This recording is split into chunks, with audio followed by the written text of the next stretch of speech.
안녕하세요. 오늘 개발 효율성을 높이기 위한 아키텍처와 코드 관리 방법이라는 주제로 발표를 하게 된 이민기라고 합니다. 만나서 반갑습니다. 먼저 잠깐 제 소개를 드리자면 이제 저는 블록체인 솔루션 기업에서 주니어 개발자로 일을 하고 있고, 그리고 제가 최근에 이제 회사에서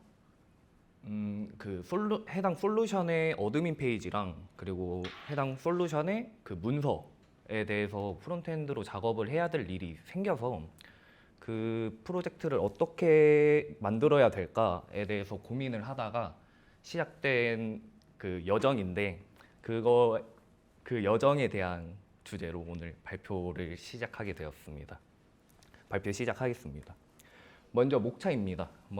목차는 이제 첫 번째로 모놀리식 아키텍처, 그리고 마이크로 서비스 아키텍처랑 멀티 레포, 그리고 세 번째로는 모듈러 모놀리식 아키텍처와 모노 레포, 그리고 마지막에는 터보 레포로 해서 마무리하도록 하겠습니다. 먼저 모놀리식 아키텍처입니다. 모놀리식 아키텍처는 이제 소프트웨어 개발에서 매우 오래된 개념으로 초창기에 이제 컴퓨터 시스템에서부터 사용되었습니다. 초기 소프트웨어 시스템들은 하드웨어의 성능 제약과 네트워크가 발달하지 않은 상황에서 모든 기능을 한 코드 베이스에서 구현을 하고 하나의 실행 단위로 배포하는 방식이 기본이었다고 합니다. 즉, 모놀리식 아키텍처는 소프트웨어 개발에서 모든 기능과 컴포넌트를 단일 코드 베이스와 단일 배포 단위로 통합하는 방식을 모놀리식 아키텍처라고 합니다. 방금 제가 드린 설명을 아마 이제 폴더 구조로 보면 이런 방식일 것 같습니다. 이게 제가 아마 노드.js 개발자다 보니까 이거 익스프레스 기준인데, 아마 스프링 하시는 분들도 뭐 타임인프라든지로 보실 수 있는 충분히 아마 대중화된 구조일 것 같습니다. 보시다시피 이런 구조는 하나의 레포지토리에서 구성되어 있고 개발을 아마 처음 하실 때도 자연스럽게 가져갔던 구조였던 것 같습니다. 이후 이제 모놀리식 아키텍처도 조금씩 발전을 하면서 조금의 모듈화가 생기고, 아마 이게 이런 방식으로 서버와 클라이언트를 나누는 방식으로 바꾸는 경우가 생겼습니다. 이제 예시는 이제 하나의 레포지토리 안에서로 되어 있지만, 시간이 지나면 이제 클라이언트랑 서버를 따로 레포지토리로 파서 멀티 레포로 구성하기도 하고, 아마 많은 분들이 이제 백엔드랑 프론트엔드 협업을 시작하는 단계에서 이런 구조를 많이 가져가는 것 같습니다. 그렇다면 이런 모놀리식 아키텍처는 어떤 특징들을 갖고 있을까요?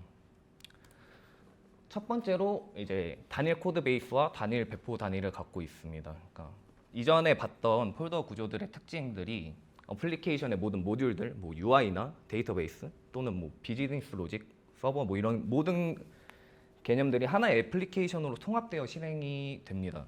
그러니까 이는 아마 이후에 설명드릴 마이크로 서비스 아키텍처와 완전히 대조되는 방식인데, 단일 코드 베이스이므로 이제 각 모듈들이 강하게 연결되어 있어서 다른 모듈과 독립적으로 실행하거나 배포할 수가 없습니다.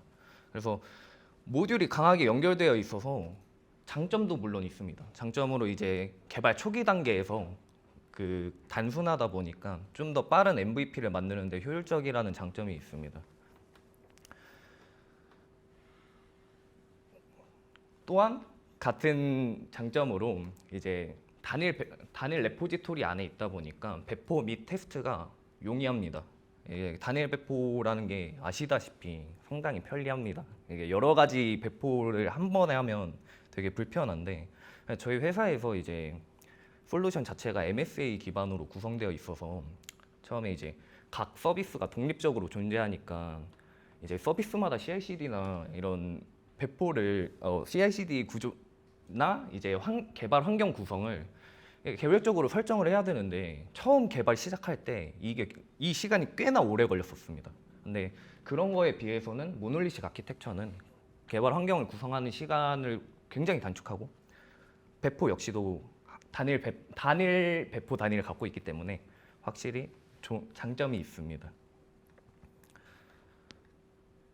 그러나 이제 아래쪽에 단점을 써놨는데, 이게 단일 코드 베이스다 보니까 이제 프로젝트 자체가 점점 커지다 보면은 이제 개발, 테스트, 배포 과정이 오히려 복잡해지고 느려집니다. 특히 이제 일부 시스템만 수정을 하더라도 통으로 이제 모든 걸 다 다시 재배포를 해야 되기 때문에 점점 늘어나는 결과를 갖고 있고, 그래서 이런 단점들 때문에 아마 이제 현대의 많은 대기업에서 마이크로 서비스 아키텍처가 채택될 수밖에 없지 않나라고 개인적으로 생각이 듭니다. 네, 이제 두 번째로는 컴포넌트들끼리 간결함이 있다는 게 특징입니다. 이게 하나의 코드 베이스라는 것은 이제 각 컴포넌트들이 강하게 연결되어 있다는 것을 의미하는데, 물론 뭐 DI나 뭐 인터페이스 설계를 한다든지 아니면 뭐 팩토리 패턴을 이용한다든지 해서 결합을 느슨하게 할 수는 있지만, 이제 근본적으로 결국에는 이게 하나의 레포지토리 안에 하나의 아키텍처로 같이 있기 때문에 강하게 결합되어 있다는 것은 어쩔 수가 없을 것 같습니다. 이런 간결합으로 인해 이제 기술 스택 변경이 되게 어렵고, 개발을 하고 유지 보수를 하는 두 단계에서 종종 기술 스택을 변경해야 하는 상황이 발생하기도 합니다. 그러니까 아시다시피 이게 자의로 제가 원해서 이런 기술 스택을 사용하고 싶다라는 경우도 있을 것이고, 또는 이제 이런 기술 스택을 사용해야 된다라는 타의적인 이유도 있을 것 같은데, 이런 때에서는 굉장히 단점으로 받아들여집니다. 이런 잠시만요. 그러나 이제 위쪽에 있는 장점이 있습니다. 이제 데이터 일관성 유지에 수월하다는 건데, 그러니까 모든 데이터가 뭐 하나의 DB를 사용해서 관리하기 때문에 일관성이 유지되기가 쉽습니다. 그래서 저는 이제 처음에 그 프로젝트 두 개를 어떻게 시작할까에 대해서 고민할 때 이제 빠른 MVP를 계속 요구를 하셨어갖고 모놀리식 아키텍처를 사용해야 할까 싶었는데, 그 디자인 시스템을 따로 적용하고 싶어서 이제 멀티레포로 할까라고 고민만 하다가 너무 확장성이 떨어진다라는 생각이 들어서, 그리고 유지 보수도 좀 어려울 것 같아서 다른 아키텍처를 점점 찾도록 이렇게 자연스럽게 넘어간 것 같습니다. 그래서 아마 많은 사람들이 이전에 개발을 해왔던 사람들이 저와 같은 고민을 했을 것 같습니다. 여러 프로젝트들이 하나의 레포지토리에서 관리한다는 것은 비효율적인 부분이 충분히 있다고 생각이 드니까, 그렇게 이제 2000년대 초반부터 인터넷 애플리케이션의 규모가 점점 커지면서 새로운 기능을 신속하게 배포해야 하는 요구가 증가함에 따라 대형 기업들이 뭐 넷플릭스라든지 그런 기업들이 MSA 개념을 도입하기 시작했습니다. 그렇다면 마이크로 서비스 아키텍처, 이게 뭘까요? 이제 마이크로 서비스 아키텍처는 이제 모놀리식 아키텍처의 거의 약간 극단에 있는 그런 느낌입니다. 이제 모놀리식 아키텍처의 확장성 문제를 해결하기 위해서 나온 대안이고, 특히 이제 소프트웨어가 점점 복잡해지고 커짐에 따라 이제 모놀리식 아키텍처의 단점이 두드러졌기 때문에 마이크로 서비스 아키텍처가 생겨났습니다. 이게 마이크로 서비스 아키텍처는 단일 애플리케이션을 독립적으로 배포 가능한 작은 서비스들의 집합으로 구성하는 아키텍처 스타일이고요. 각 마이크로 서비스는 자체적인 비즈니스 기능을 수행하며 서로 독립적이다 보니까 서로 독립적으로 배포도 되고 운영도 됩니다. 이렇게 쪼개고 보니 이제 점점 이제 하나의 레포지토리가 아닌 이제 멀티 레포 방식으로 각자 레포지토리를 따로따로 쓰는 방식으로 관리가 되기 시작합니다. 그래서 설명드린 MSA는 아마 이런 구조를 가지고 있을 것 같습니다. 각각의 이제 서비스가 따로 있고, 이제 뭐 유저 서비스도 따로 있고, 오더 서비스, 프로덕트, 뭐 프론트 앱도 따로 있을 수 있고요. 인프라도 따로 있을 수 있고, 쉐어 라이브러리도 따로 있을 수 있을 것 같습니다. 그렇다면 MFA 특징도 간단하게 살펴보고 지나가겠습니다. 먼저 이름에서도 아시다시피 이제 단위가 작고 독립적입니다. 그러니까 여러 작은 서비스로 나누어 각 서비스가 자체적으로 비즈니스 기능을 수행하기 때문에 그렇습니다. 작고 독립적인 서비스다 보니까 이제 마이크로 서비스는 각기 다른 프로그래밍 언어와 데이터베이스를 사용할 수도 있습니다. 그러니까 즉 서비스별로 이제 적합한 기술 스택이나 이런 걸 선택해서 최적화가 가능한 거죠. 실제로 이제 솔루션에서 저희는 이제 대부분이 노드.js로 되어 있긴 한데 이제 코어 부분이 코틀린이랑 코프링으로 되어 있습니다. 코틀린 스프링으로. 스레드 관련된 것 때문에 아무래도 코어 부분은 그렇게 사용을 하고 있고요. 그래서 이제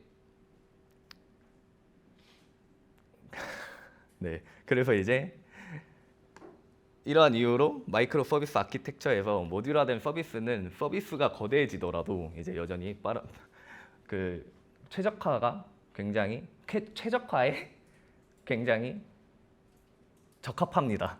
네. 또한 이런 특징들은 확장성과 유연성을 가질 수도 있는데요. 이제 각 서비스가 독립적으로 확장될 수 있기 때문에 스케일아웃이 용이하고 뭐 해당 서비스에 트래픽이 만약 몰린다면 해당 서비스만 이렇게 스케일아웃을 하면 되기 때문에 이제 리소스 효율성을 극대화할 수 있다고 생각이 듭니다.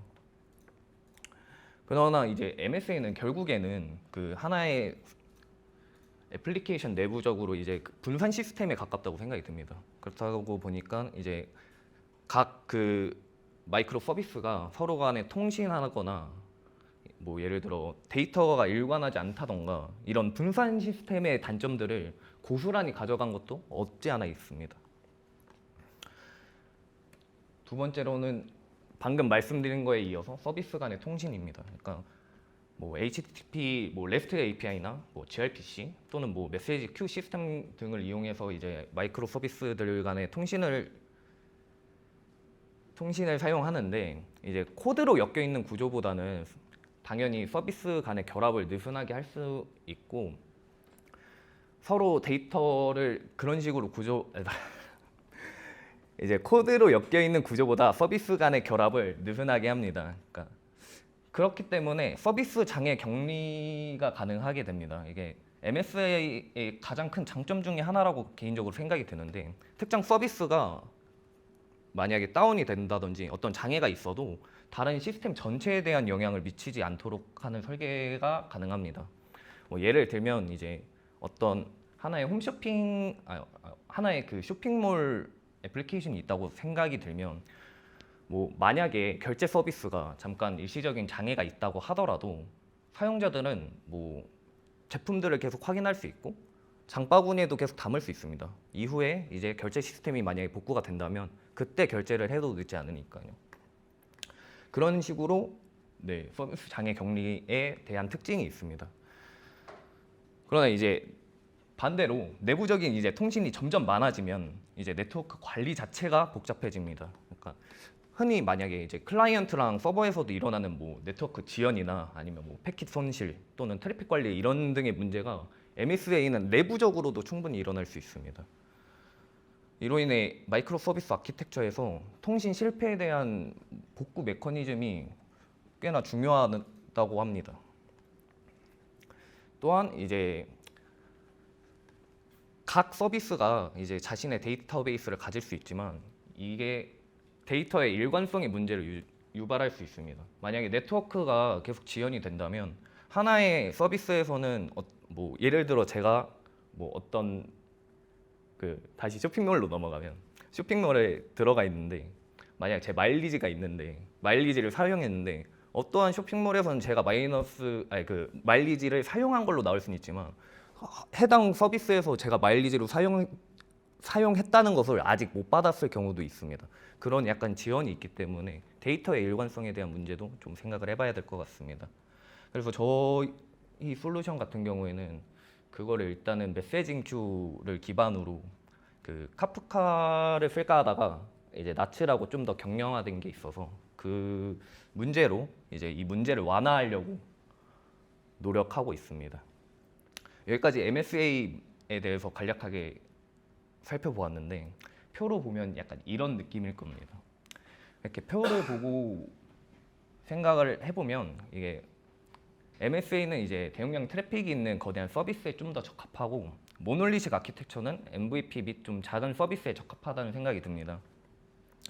그래서 결국에는 이 여정이 결국에는 제가 새로운 프로젝트를 해야 되기 때문에 그 기준으로 생각했을 때 일단 너무 오버 엔지니어링이라는 생각이 들고, 뭐 그렇죠. 사실은 뭐 프론트엔드 두 개면 뭐 다른 기술 스택을 사용할 수도 있겠죠. 뭐 넉스트라든지 뭐 네스트, 뭐 리액트, 뭐 다 다른 앵귤러라든지 뭐 다른 스택을 사용할 수 있지만 결국에는 자바스크립트 기반일 거고, MSA의 장점은 하나도 가져갈 수 없기 때문에 이제 그냥 저는 다른 건 없을까?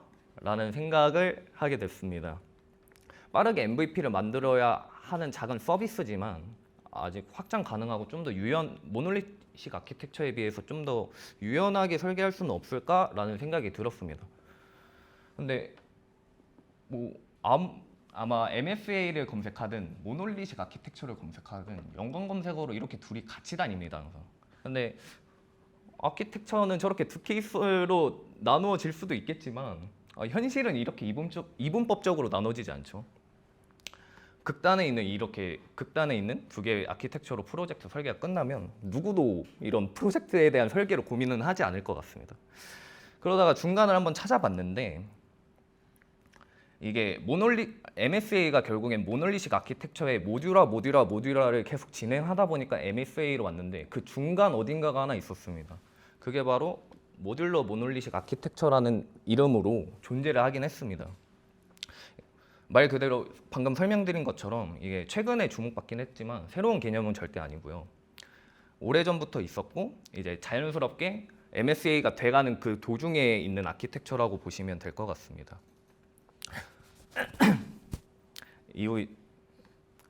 최근 들어 이 모듈러 모놀리식 아키텍처가 저뿐만 아니라 많은 사람들한테 주목을 받고 있는데 아마 이제 MSA의 복잡성 관리 및 운영의 효율성 관련된 문제 때문에 어느 정도 주목을 받고 있는 것 같습니다.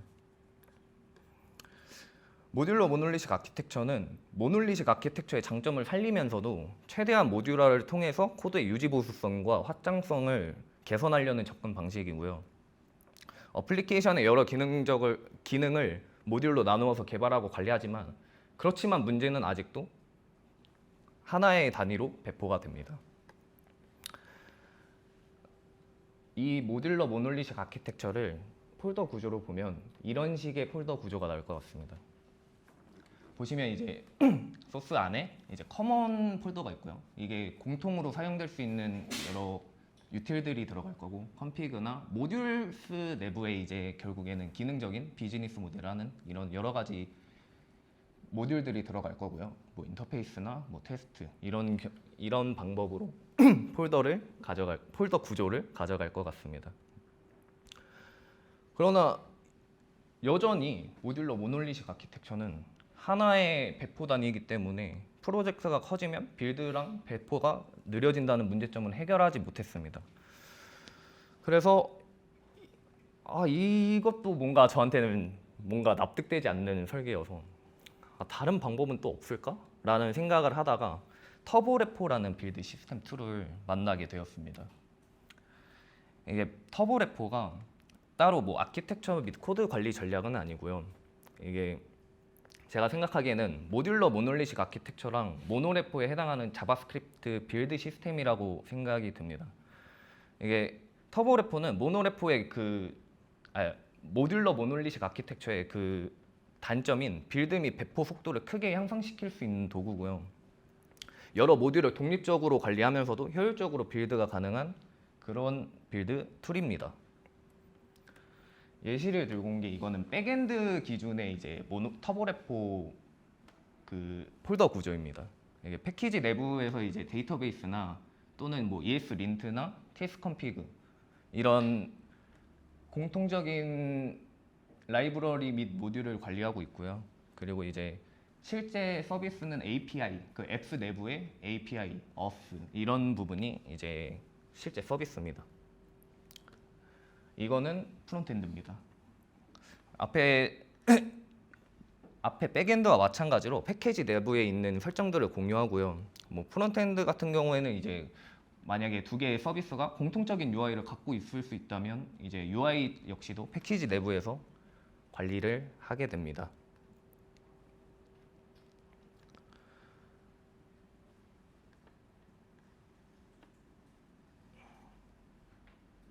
그래서 이런 터보 레포의 특징들을 한 4가지만 살펴보고 마무리하려고 합니다. 터보 레포는 크게 이렇게 다음과 같은 4가지 특징을 갖고 있습니다. 이거를 이제 CLI로 확인한 결과와 함께 하나씩 알아보도록 하겠습니다. 첫 번째는 이제 로컬 패키지 참조입니다. 이게 터보 레포의 특징은 아니고 저의 불편함을 해소시켜준 모노 레포의 특징인데, 제가 이전에 솔루션을 개발할 때도 대부분이 Node.js다 보니까 뭐 공통 타입이나 이런 거를 따로 관리해서 넥서스 레지스트리에 올려갖고 사용을 했었거든요. 근데 만약에 공통 모듈을 하나 업데이트를 한다면 이게 다른 의존하고 있는 다른 서비스들도 다 버전을 같이 올려줘야 됩니다. 같이 올려줘서 다시 배포하던지 이런 식으로 해야 되는 게 너무 불편했는데, 이 로컬 패키지 참조가 되게 편했습니다. 저한테는. 이게 터보레포뿐만 아니라 얀 워크스페이스라든지 npm 워크스페이스라든지 이런 모노레포 툴에서 충분히 사용 가능하고요. 여러 패키지가 한 저장소 내에서 공존하고 각 패키지 간의 의존성을 쉽게 관리할 수 있게 됩니다. 이게 package.json 파일인데, 잘 보시면 이제 패키지 버전이 별표로 되어 있는 게 있습니다. 그러니까 해당 패키지는 로컬 패키지를 참조하는 거고, 이처럼 패키지를 동일한 저장소에서 관리되므로 서로 다른 패키지 간의 버전 충돌이 없고요. 그리고 일관성 문제를 방지할 수 있습니다. 두 번째로 병렬 처리입니다. 터보레포는 여러 작업을 병렬적으로 처리하여 빌드 시간을 크게 단축합니다. 만약 작업이 이제 독립적으로 수행될 수 있다면, 따로 의존하는 게 없다면 CPU의 여러 코어를 활용을 해서 동시에 처리할 수 있게 설계되어 있어서 빌드 및 테스트 속도가 빨라집니다. 해당 화면은 보시면 이제 왼쪽은 이제 제가 실제로 터미널로 실행했던 거였고, 이게 글자가 생각보다 작아서 잘 안 보이실 수 있는데, 이제 오른쪽에는 터보레포 공식 문서에 있는 부분을 발췌한 건데, 위에 부분을 보시면 그냥 린트와 빌드, 테스트를 각각 실행한 거고요. 그리고 아래쪽은 이제 린트, 빌드, 테스트를 터보레포를 통해서 실행을 한 겁니다. 자세히 보시면 빨간색이 아마 빌드로 보이는데, 아마 패키지 내부에 있는 것을 의존하기 때문에 그 아래쪽에 스벨트로 되어 있는 독스나 그리고 위쪽에 있는 웹이 패키지가 빌드되고 난 이후에 둘이 동시에 병렬적으로 실행되는 화면을 볼 수 있습니다. 다음으로 이제 스마트 캐싱입니다. 그러니까 터보레포의 캐싱 시스템이 있는데, 이게 완료된 작업을 결과를 저장하고 나서 만약에 그 결과 작업이 변경된 게 없다면 이제 기존에 있던 빌드된 파일을 그대로 재사용하여서 그 전체가 빌드되지 않도록 이제 재사용할 수 있도록 도와줍니다. 이렇게 이제 재사용하여 불필요한 재작업을 없애고, 터보레포에서 지원하는 것이 이제 원격 캐시가 있고 로컬 캐시가 있는데, 제가 원격 캐시는 아직 사용하지 않아서 정확하게 잘 모르겠고, 로컬 캐시로 빌드를 하면은 이것도 너무 작은데, 글자가 너무 작아서 안타까운데, 아래 실제로 이제 다 캐시되어 있다는 프린트가 나오는 거고, 오른쪽은 공식 문서에서 보여주는 겁니다. 실제로 저런 식으로 나옵니다. 그러니까 두 개를 빌드를 했고, 2개 다 캐시가 되어 있었고, 그래서 다 빠르게 빌드가 되었다라는 걸 보시면 될 것 같습니다. 그리고 마지막으로 이제 종속성 관리 및 추적입니다. 사실은 어찌 됐든 간에 모노레포 안에 있으면 서로 간의 종속성을 관리하기가 생각보다 어려운데, 이 부분을 터보레포는 시각화가 가능합니다. 이 오른쪽에 보시면 이것도 터보레포 공식 문서 중 일부인데, 이제 보시면 그래피지라는 모듈 프로그램을 설치를 하면 HTML이라든지 PNG라든지 JPG라든지 이런 부분으로 또 다운로드도 가능하고요. 저는 이제 그게 설치되어 있지 않아서 이제 텍스트로 CLI로 입력했을 때 이런 식으로 나옵니다.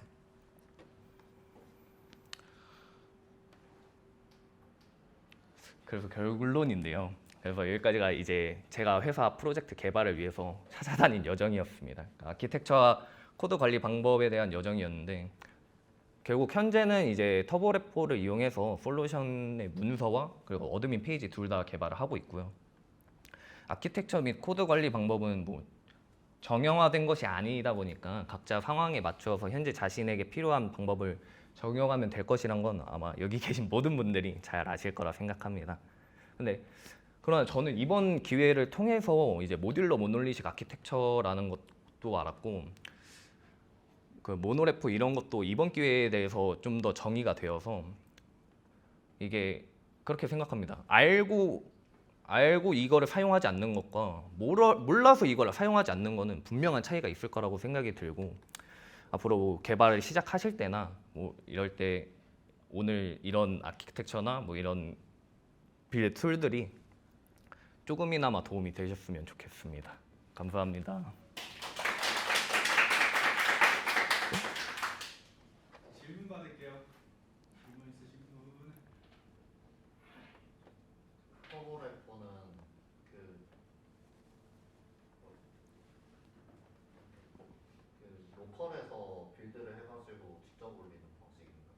그거를 지원해주는 툴이 있나요? 다시 말씀해 주실 수 있을까요? 그러니까 그 캐시 추적이나 그런 것들이 된다고 말씀을 하셨는데 네. 그런 거는 뭐 GitHub 액션 예를 들어서 GitHub 액션 같은 툴을 통해서는 그런 걸 하기가 힘들 거라고 생각이 들거든요. 근데 아마 그 부분을 원격 캐싱으로 처리를 해주는 걸로 알고 있습니다. 근데 제가 실제로 아직 원격 캐싱을 안 써봐갖고 그러면 터보레포에서 뭐 따로 클라우드 같은 거 환경을 제공을 하는 건가요? 클라우드 환경을 제공한다기보단 아마 레포지토리 안에서 GitHub 액션을 통해서 제가 그 개발 환경 자체를 전체적으로 아직 다 구성을 못해서 이거는 제가 좀 나중에 확인을 해봐야 될 것 같습니다. 그럼 지금은 로컬에서 약간 빌드를 하고 네, 지금 로컬에서 빌드해서 도커를 올리고 일단은 급한 MVP가 너무 급해서 그래서 그렇게 진행을 하고 있습니다. 그 모놀리틱 아키텍처랑 되게 다양한 용어들을 많이 알려주셨는데 네. 모듈러 모놀리틱 아키텍처랑 MSA랑 가장 대표적으로 차이가 나는 부분은 어떤 거예요? 아무래도 결국에는 그 하나의 배포 단위라는 게 제일 큰 차이라고 생각이 듭니다. 그러니까 결국엔 뭐 MSA는 각 비즈니스 마이크로 서비스가 각자 배포가 될 수가 있는데 결국에는 모듈러 모놀리식은 모놀리식 아키텍처 내부적으로 모듈러화가 진행된 거다 보니까 그런 단점이 있을 것 같습니다. 그런 차이점이 있을 것 같습니다. 그 모놀리식이랑 모듈러 모놀리식이랑 둘 다 어차피 결국 모노레포잖아요. 네, 맞습니다. 근데 모듈러 모놀리식에서 해결된 모놀리식의 단점? 다시 한번 말씀드릴게요. 둘 다 결국 네. 모노레포인데 네, 맞습니다. 근데 이제 모듈러 모놀리식이 더 어디가 더 좋은지 그냥 모놀리식. 모놀리식 아키텍처는 사실은 최초의 그 아키텍처에 가깝다 보니까 사실 모듈화가 거의 안 되어 있습니다. 그런 걸 보통 모놀리식 아키텍처라고 이야기를 하는데 사실은 거의 통이라고 보는 게 될 것 같고 당연히 모놀리식 아키텍처지만 모듈화가 점점 진행될 겁니다. 그래서 이 부분을 그러니까 결국에는 개발 그 서비스 애플리케이션 자체가 발전함에 따라서 같이 발전해 왔는데 결국에는 모듈화가 점점 되었는데 그 부분에 대해서 딱히 누군가가 명명하진 않았을 것 같습니다. 그래서 이제 그 단계 중에 하나가 모듈러 모놀리식 아키텍처라고 볼 수 있을 거라고 생각합니다. 그런 차이가 있을 것 같습니다. 감사합니다. 네.